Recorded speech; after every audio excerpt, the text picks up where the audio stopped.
Bienvenue dans cette vidéo sur la jordanisation des matrices. Nous allons apprendre ce que sont les blocs de Jordan, comment les construire et comment mettre une matrice sous forme normale de Jordan. Alors, commençons par comprendre ce qu'est un bloc de Jordan. Un bloc de Jordan est une matrice carrée qui possède une structure particulière. Voici à quoi ressemble un bloc de Jordan J-K de taille K fois K associé à une valeur propre lambda. Un bloc de Jordan a des caractéristiques très spécifiques. Premièrement, sur la diagonale principale, nous avons la même valeur propre lambda répétée. Deuxièmement, sur la première diagonale supérieure, nous avons des 1. Et enfin, partout ailleurs, nous avons des 0. Cette structure particulière fait que le bloc de Jordan est presque triangulaire supérieur avec une forme très reconnaissable. Regardons maintenant des exemples de blocs de Jordan de différentes tailles. Voici un bloc de Jordan J1 de taille 1 fois 1. C'est simplement la valeur propre lambda. Voici un bloc de Jordan J2 de taille 2 fois 2.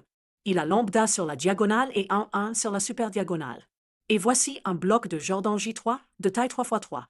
Notez la structure qui se répète, avec des lambda sur la diagonale, des 1 sur la première diagonale supérieure et des 0 ailleurs.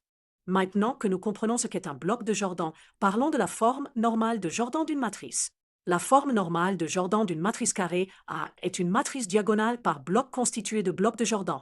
Chaque bloc correspond à une valeur propre de A et la taille du bloc est liée à la multiplicité de cette valeur propre. Prenons un exemple simple pour illustrer la forme normale de Jordan. Considérons la matrice A suivante. Pour cette matrice, nous allons d'abord trouver les valeurs propres en résolvant l'équation caractéristique. La valeur propre est donc lambda égale à 2 avec une multiplicité algébrique de 2. Mais la multiplicité géométrique est seulement 1 car il n'existe qu'un vecteur propre linéairement indépendant associé à cette valeur propre qui est le vecteur O1, 0. Lorsque la multiplicité algébrique est supérieure à la multiplicité géométrique, nous devons construire des blocs de Jordan. Pour construire la forme de Jordan, nous avons besoin de trouver une chaîne de Jordan. Commençons par notre vecteur propre V1 égale 1, 0. Pour trouver le second vecteur V2 de la chaîne, nous résolvons l'équation A lambda I, V2 égale V1. Nous obtenons V2 égale 0, 1. Nous avons maintenant une chaîne de Jordan complète V1, V2. Avec cette base de Jordan, nous pouvons construire la matrice de passage P.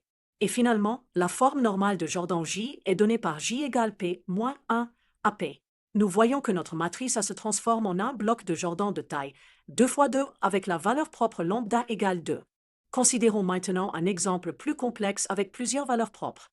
Cette matrice A deux valeurs propres, lambda 1 égale 2 avec multiplicité 2 et lambda 2 égale 3 avec multiplicité 1. Après analyse des vecteurs propres, on trouve que lambda A égale 2 à un seul vecteur propre linéairement indépendant, donc sa forme de Jordan sera un bloc J2, 2. Pour lambda 2 égale 3, il y a un vecteur propre linéairement indépendant, ce qui donne un bloc J1, 3. La forme normale de Jordan finale est donc une matrice diagonale par bloc. Pour conclure, la forme normale de Jordan est une façon d'exprimer une matrice sous une forme particulière qui révèle sa structure algébrique. Un bloc de Jordan est caractérisé par une valeur propre sur la diagonale, des 1 sur la première diagonale supérieure et des 0 partout ailleurs. La construction de la forme de Jordan nécessite l'identification des valeurs propres et de leur chaîne de Jordan. La forme normale de Jordan est particulièrement utile pour calculer les puissances d'une matrice et pour résoudre certaines équations différentielles. J'espère que cette vidéo vous a aidé à comprendre la jordanisation des matrices. Merci de votre attention.